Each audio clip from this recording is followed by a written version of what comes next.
I'm beginning to believe that this is a historic moment for the country because the tide is changing. That before Garrison Keillor, Matt Lauer, Charlie Rose, I thought, well, maybe the moment will pass. But the conditions for women, particularly in the workplace, are changing very rapidly. They should be changing, and they'll be changing, I think, for good. That doesn't mean it's going to be perfect. But, you know, I find myself saying that we men need to stand up. We need to look at ourselves and say, how can we improve? And, you know, this is a tragedy all the way around, Yeah. but particularly for the women who were victimized. And I also have in mind it takes a lot of bravery for a woman to speak up because she knows that she's going to be put to a test. So all of those things in my head. I know no details about any of these particular Right. cases, but it's pretty obvious that at least some of it must be true, because in the case of Matt Lauer, NBC moved very quickly to fire him, and with Garrison Keillor, the same thing.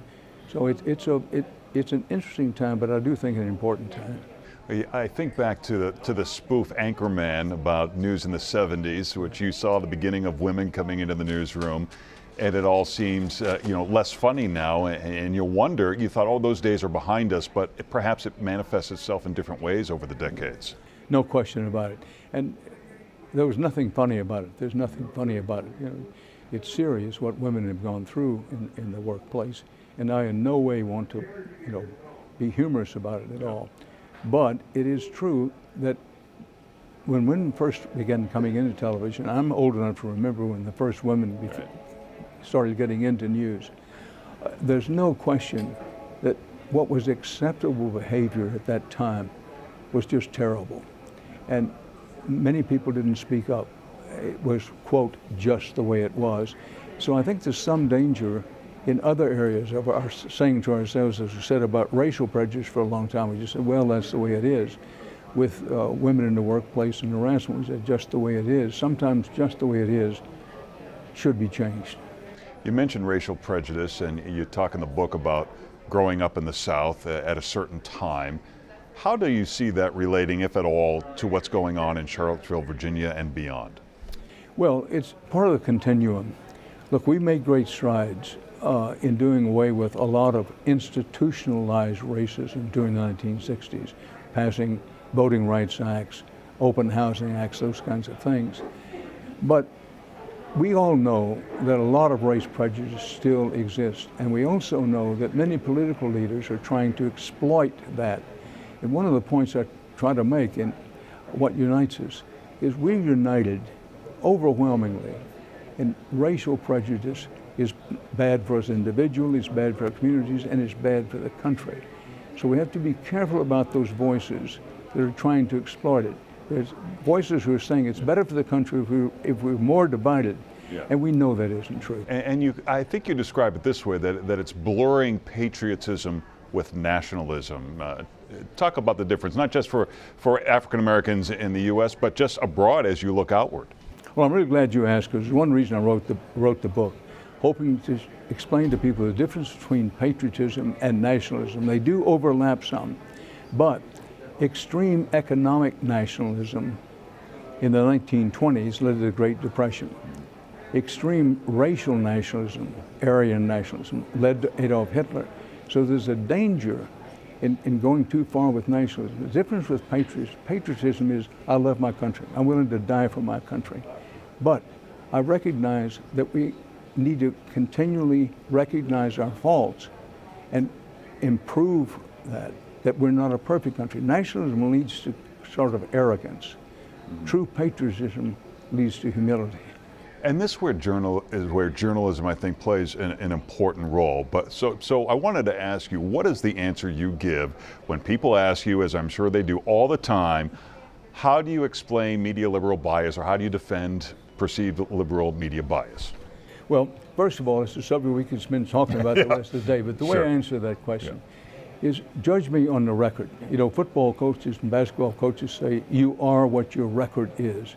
And every journalist is what he or she, what the record is. So judge them individually. Secondly, don't fall for the age-old political trick If someone doesn't report the news the way I want it reported, there's something wrong with it. They're liberal or they're communist or they're socialist or they're reactionary or something.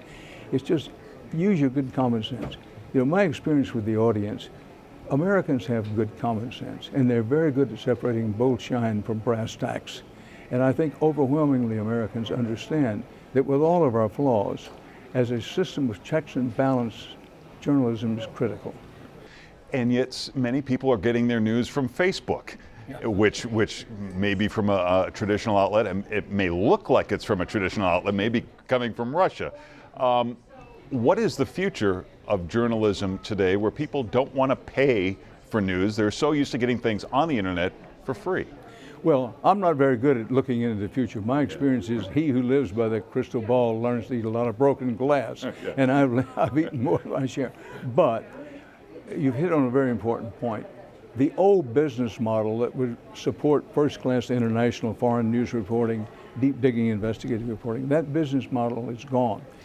With very few exceptions, no one has come up with a new business model that can consistently finance quality journalism integrity. I think it will come, and the internet will be an important part of it. You've acknowledged in the book that perhaps journalists should have been more skeptical post 9/11. Definitely. What was the driving force behind that lack of skepticism that kind of led us into wars overseas? Well, two things. And I do think that journalists, including this one, have a lot to answer for what we didn't do in the lead up to the Iraq War. And the Iraq War, I think history will record it as a strategic blunder of historic proportions. And we in journalism didn't ask enough tough questions. Your question is, well, why didn't you? No excuses, but here are at least two of the reasons. Number one, that once a president of the United States puts our fighting men and women in the field, there is a natural and without apology undertow to follow the flag.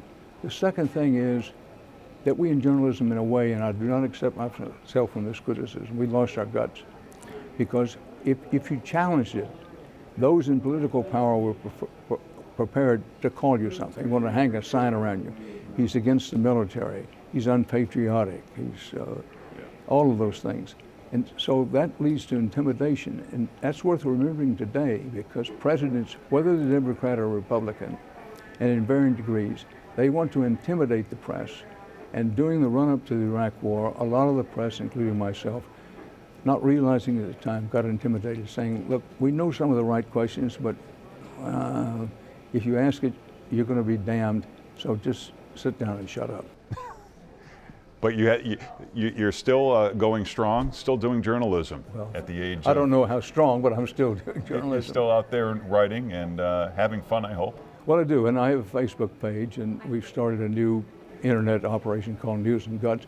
But you know, I love to work, and I love this work. I have a lot of flaws and have made my share of mistakes, but I have a passion for reporting news, so as long as I have my health and somebody will let me do it, send me in, Coach. Great to meet you. Thank you. Thanks, Larry. Time now for round.